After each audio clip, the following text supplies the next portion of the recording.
Prime Big Deal Days are coming October 10th and 11th. With 2 days of big savings exclusively for Prime members, you'll feel like a VIP. Right this way. Your hairdryer deal is waiting. Sweet. Deals from clothes to electronics. It's on Prime Big Deal Days, October 10th and 11th. Today on CityCast Chicago, it's the final day of our fall getaway guide. We've already given you road trips in every direction and day trips off the Metro, but it wouldn't be autumn without some time in nature. So we talking camping, glamping, and all things hiking trails. It's Thursday, September 28th. I'm Jacoby Cochran, and this is what Chicago's talking about.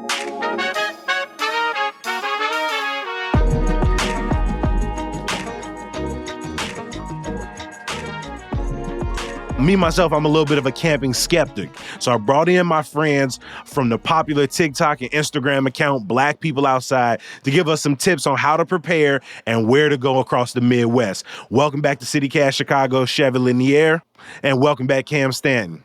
Yo, yo. Y'all are across all seasons. I've seen y'all sledding in the winter, hiking in the rain during the spring. I see y'all out on the lake in the river during the summer. And now that we're transitioning into the fall, what are some of those differences between summer camping and fall camping in the Midwest?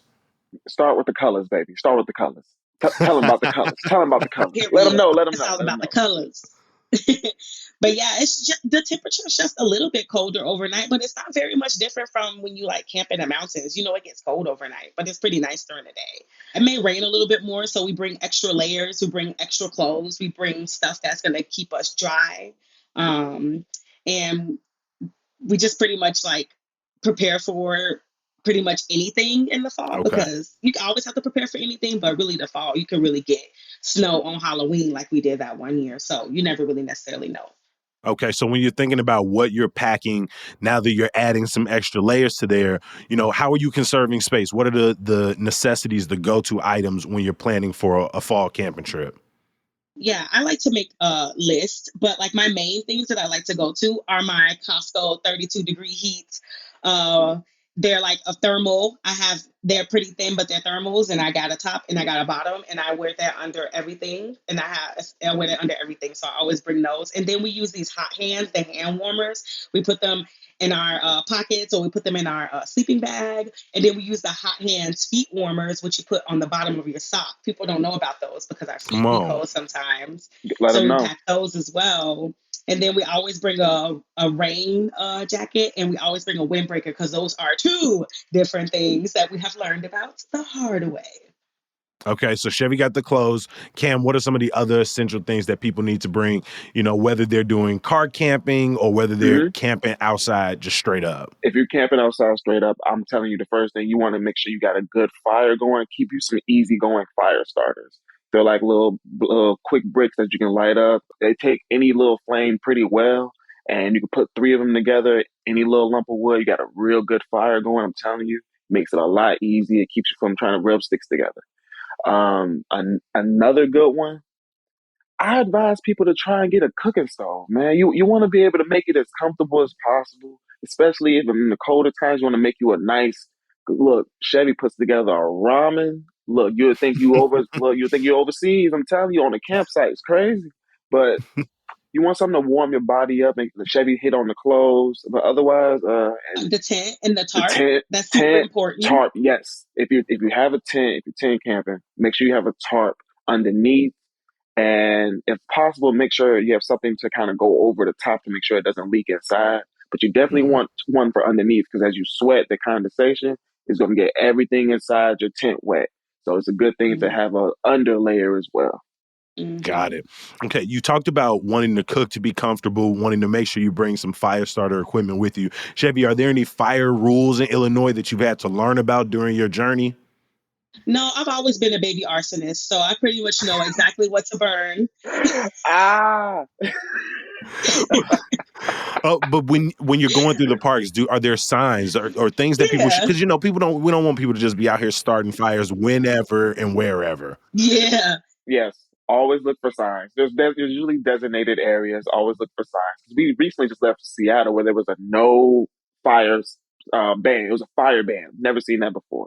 Where they were literally like, "Don't you dare light a campfire." it'll take Mhm. everything out. So Hmm. it's Yeah. usually a lot of signage, but yeah. And research before I go anywhere to any park. I always look and see, like if we're camping, I always try to see if they have wood on site. If I should stop at a local place and bring the wood, because Okay. you always want to don't bring your own wood into other places because you introduce species and stuff to in different areas that is not used to that, so you can cause other problems. But you always burn your wood where you buy it, and so I'll get wood out there, or I will possibly if I can't get the fire, I'll make sure I bring my stove. I make sure I have enough propane or butane, depending on which stove I'm using, because there are alternates. And so if you don't have a camp stove and they say no fires, how are you going to eat?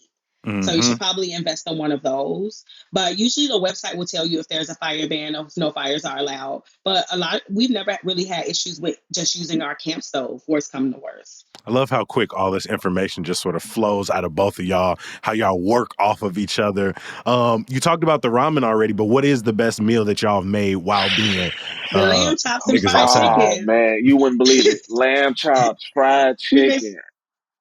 I Outside on the promise you. camp Out, stove? Stop playing with man. me. No, look, you ain't even ready. You ain't even ready. You ain't even ready. I promise you. So like, we'll marinate the chops, bring them out, slap them on the over a campfire. You know, you got the cast iron. A bear pulled up. He was like, "You want a piece?" He said, "Yeah." And he went on and he went on about his day like it was real good. I'm telling you. And then the fried chicken. Oh man, come on now, My stop it. friend said, she said, the way you sprinkle that lemon pepper on that chicken. I didn't even realize that those were meal options. I've seen those TikTok accounts where the dude is like cooking next to the river and he's like cutting up meat, but I thought he was just out there being extra. I'm just be honest. No, I thought he he was is. being He extra. is. I know he is. He be smacking the meat and stuff, You and your right? dog is not. You drove. Your car is behind you, but it's okay. But you talked about what you bring for the weather. You talked about what you bring for cooking. You talked about what you bring to enjoy different activities. Well, obviously, if we're going to be outside for extended periods of time, we also got to bring some bathroom prep. What does that look like for y'all camping gear? Yeah, I keep a thing called a toilet kit. I've never had to actually like do a number two in the woods like ever. Because there's always kind of been like a toilet available for me. But whenever I do pee outside, I do have to like use tissue and wipes and stuff. And I put those in a Ziploc bag and take them out with me so I won't have to litter it. And then I use hand sanitizer to clean my hands until I can get to some water. But that's pretty much it. Are you bringing everything you need, or do you have to go into like your local supply stores while you're out there for a weekend or even for an extended trip? Yeah, you could just bring everything. So, first of all, I want to say this.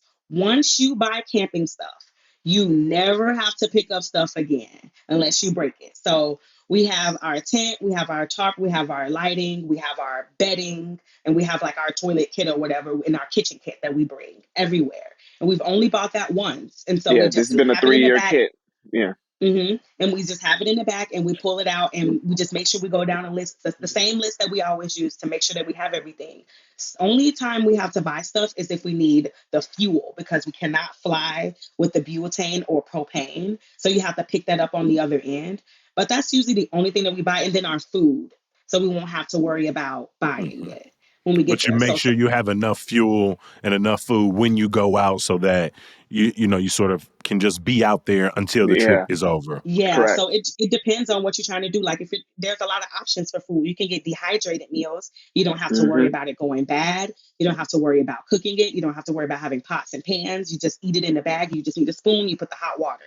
Or you Okay. can be like us. So you can bring all the pots, all the pans, all the seasoned meat that's frozen. Put it in the cooler. Let it defrost on the hood of the car or something while you do your chores. And you can make lamb chops and you can make potatoes and you can do all of those fancy things. But at the end of the day, it's not necessarily something that you have to do.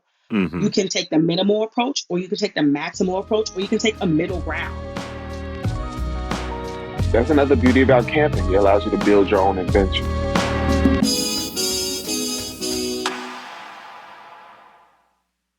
Listen carefully. Do you hear that?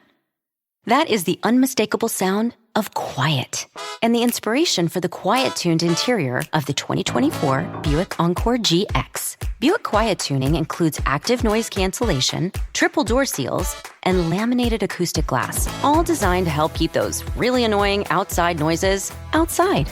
You really need to hear the 2024 Buick Encore GX for yourself. And see it too. Believe me, it's gorgeous.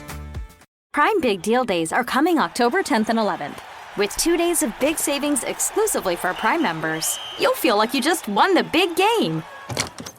I'm here at Kevin's doorstep where he just executed a textbook package pickup. Kevin, talk us through these deals you scored.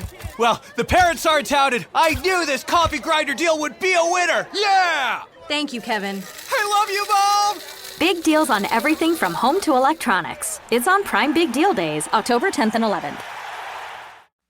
We talked about a lot of the things you need to make sure you have. So let's start talking about where to camp nearby. What are some of y'all best recommendations for someone who's camping, but they don't want to hike too much? Yeah. So our favorite local camping spots, you can camp in Indiana Dunes if you can get a spot. And they even have this really awesome group spot that you can rent. And then Warren Dunes is really beautiful. It's a little bit further out, just about an extra 30-45 minutes out. And then we also have Bullfrog Lake, which is here in out in Palos, which is just like 30 minutes from the city. And as far as like, those are my favorite, like easily accessible, that is guaranteed to have some beautiful fall foliage. And you can always get a spot. Oh, actually, Spicer Lake is a good one, but I don't know if they have camping. If you want to see the foliage, Spicer Lake is the most bomb place to go to see the colors. And if you want to stay close to the city and see the colors, I would recommend you visit the Glenview Woods. They be popping up there straight. Glenview Woods is really nice. Glenview Woods is really nice. Chi Pinquois Woods is really nice in the fall as well. That's right nearby. But when you're thinking about camping, Indiana Dunes, you mentioned Warren Dunes, Bullfrog Lake. Those are three good ones for people who are trying to stay close. And you talked about some of the reasons you like there. You can get a spot, you can see the colors. What are some of the other activities that you could do between those three? You can play on the dunes. I always wanted to bring my little unicorn floaty to slide down the dunes on. You can do that. I've always wanted to do that deep down inside, but I don't know if that would be the end of my flotation device. But that's what I would like to do. And then you can, if it's nice enough, you could swim in the lake. You could play ball on the beach. We like to bring little games with us. We have like this miniature Connect Four. We bring Uno. We be out there beefing. We had a beach party but we had a legit beach party like the last time we had an event back in August. But you can do the same kind of thing in the fall season, especially in Indiana Dunes, Warren Dunes, because it's a different way to experience Lake Michigan. Because if you're from the city, it's crowded. It's a lot sometimes. Yeah, but if you ride around the coast, the little shoreline a little bit, hop in around Indiana Dunes. Now, this is where you want to hit a hike, where you take like a little 45-minute hike. You hit the beach. It's no one. Exclusive. Yeah. So y'all talked about some easy spots to get to. You might be able to find like some easy campgrounds, accessible. Are there any spots maybe a little further out, a little more hardcore, where you have to pack a little bit extra? You plan on being out there that maybe you got to get on a train or go a little bit further out for? Devil's Lake and Shawnee. Okay. Devil's Lake and then Shawnee National Forest, which is in southern Illinois. Shawnee National Forest is amazing. Amazing. Put us on. Paint the picture for me. What are we going to see if we go?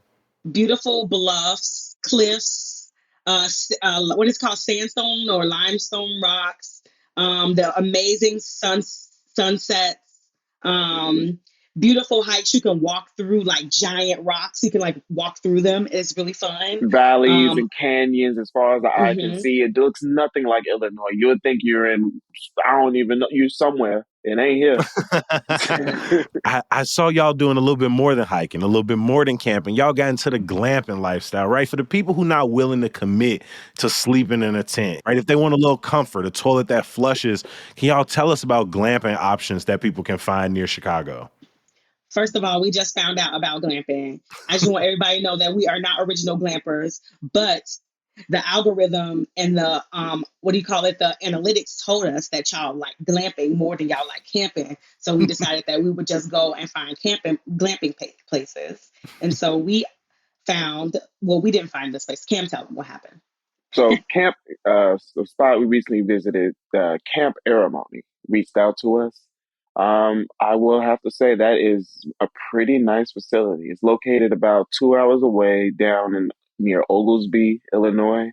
Right outside of it, you got Matheson State Park, Starved Rock. Now, the thing about glamping, I feel you still can get a very good conceptual idea of the outdoors, but we all understand the comfort and the need for security at night. People don't want to just lay their head down on anything. Sometimes, I ain't gonna lie to you, it takes us a couple of hours to get used to our first location. And then as time proceeds, as we're at certain spots, it makes it a lot easier.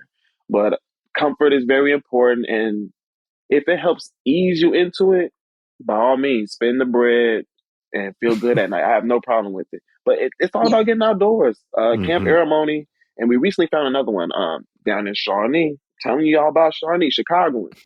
Get in the car, Shawnee Hills. I think it's Shawnee's Hills Glamping, something like that. Hmm. Okay. And they have domes It's like and a hot snow globe. tubs, and they're, Yeah, hot yeah, tub. and they're open all year round. So that's a plus. Camp Aramoni is only open spring to fall. Y'all have done the camping outside, you've done the glamping. Obviously, one is a little bit more cost effective, but how much more does it cost to go glamping than just, pitching your tit out outdoors? It depends on a lot of things. Do you, if you already have camping stuff, like it's going to cost you $10 a night plus gas to go camping if you already have it. But if you want to go glamping, I think honestly, I don't think it's all. I personally do not believe that it's all that accessible or affordable to go glamping. You could, like, glamping costs the same amount as going to like a nice 5-star hotel somewhere. Okay. So like it just really is the trade off. Like, do you want to do that or do you want to do this? Because it's not very much of a difference. Like glamping has all the amenities, really nice beds, hot shower, the best showers I've ever actually had, and so like, and then they have drinks and they have restaurants, and some of them include food, and they be having hot tubs. And so that's comparable to a hotel, to a Mhm. luxury hotel. So it just really depends if you want to spend that money. So like some places cost upward of $400 a night. Mhm. Oh, some of it is way more than that. No, I imagine so. Especially if we're thinking about it next to it to like a hotel. But I imagine there's a middle ground there, right? Some people, if you going a few hours away, but you don't want to camp the entire time, you could, find a motel, find a local hotel, or even like or an Airbnb type situation. National parks, they actually have other options. They have these they have cabins and they have yurts, and they're just a shelter, and it has a little electricity and a little heat, but it's not like they don't have they don't have showers. They have like bathrooms that everybody use, but it's still better than laying on the ground in your tent and not being sure of the weather, or the wind is blowing really hard. And so there are different types of accommodations that like people can choose based on their comfortability. But that's why we try to showcase each and every way that you can possibly be outside, because I feel like on social media it makes you believe that if you're not doing like extreme sports outdoors, or if you're not camping or roughing it in the woods, you're not outside. But that's just not Yeah, the that's not case. true. It's not true. Yeah, No. that's not true. You can do outside in so many other ways. Yeah. For the camping skeptics, for the people who listen to this conversation and they need a little bit of extra motivation, I'm pointing at myself a little bit. What is your best pitch to get into it, to go beyond hiking, and maybe trying, whether it's staying outdoors, whether it's staying nearby, but giving camping a fair shot? It'll save you some money. Like, come on, y'all want Yeah. to go everywhere. Y'all want to travel. A hotel take up a third of your budget. So if you want to save a little bit more money and shake a little bit more booty in the club, eat a little bit better food, have a little bit more fun and flexibility with your flight, you better just go camping. It's cheaper that way. If that don't move you, I don't know what will. Facts. Ain't nothing wrong with that. But I'm gonna be really honest. So like, I was a skeptic even when we began this whole thing. But like, if you remember, I remember back in the day, me and my pops used to go fishing a lot. And in that tranquil, a little bit of time, it was only like 3, 4 hours, but it was so contrast from what we left back in the city that it kind of like left an imprint that I refound it in my later years when I was down in college, down in Missouri. Missouri got a little different landscape than the city of Chicago, Mm-hmm. Ain't no concrete, ain't no skyscraper to be seen, sir. The tallest thing is the post office. But the outdoor and the nature, it was kind of like, okay, it reminded me of a feeling, and it was to allow me to like view different things, have different Mm-hmm. experiences and open up. Like, aren't you bored? Don't you want to try something new? Seriously, I always be like, don't you Yeah, want to cause try like something new? it's I know there's a restaurant here in Chicago. Like I know the club gonna be lit. I heard the silent parties popping. Ooh, they got bubbles in the club. Wow.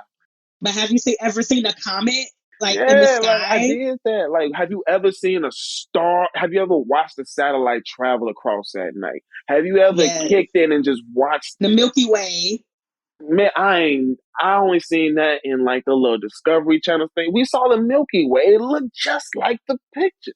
You see the nebula. It's wild. Yes, we saw a wild comet before, a really big fat shooting star in Pictured Rock. Like, it was in the sky for like 5 seconds. It was, our face was just like lit up because it was, the whole sky turned like bright, and we was like, oh my God, was it a comet? But the thing about it is, like, we stay within our comfort zone, and we are really okay with that. And so as long as you're okay with your level of That's our biggest outdoors, thing. I swear, that's our biggest thing. Do what's yeah. comfortable for you, and you will gradually take your steps outside. Because this has been Mm-hmm. an entire journey from the very first time we went out to like the Grand Teton Yellowstone where we started this. We completely borrowed every single thing from a friend. And then we've been, from that set that we borrowed, we've built our inventory bit by bit and kind of made it comfortable to our standard. But like, take your It's like time. dipping your feet Yeah, in dip the your feet water. in, like start Mm-hmm. small, like just start hiking first. Like, you just totally Mm-hmm. against camping, just start hiking. Start walking around, find a local park, just find and then find a reason to like outdoors. If you run, do trail If running. you run, do trail running, and sometimes you didn't listen to that album you kind of wanted to listen to. Play that 45 minutes and walk around some of the most beautiful nature in your nearby area, and then try to gain a joy for it. It will lead you to the other concepts of glamping, camping, so on and so forth. Again, I'm very proud of y'all. I'm so happy to follow y'all journey. Shout out to Chevy and Cam, the duo behind Black People Outside. Appreciate y'all making time for City Cast Chicago Inside. Anytime. Yeah. See ya. Before I let you go, we want to know about you. Are you more of a camper, a glamper, or neither? Take our Hey Chicago poll. You can find it in the show notes. Of course, we got to give you some good news. This Saturday, the Chicago Park District and Japanese Cultural Center are hosting a moon viewing festival at Jackson Park. Starting at 8 o'clock, there'll be music, poetry, and performances in the Garden of the Phoenix. Also this Saturday, if you can't make it to Jackson Park, you've got the Mid-Autumn Fest in Uptown and the El Paseo Harvest Fest in Pilsen. Weather and time permitted, there are plenty of chances to get in the fall mood outside this weekend, so don't miss your chances. I'm going to talk to you bright and early tomorrow morning. Make sure you're here. Peace.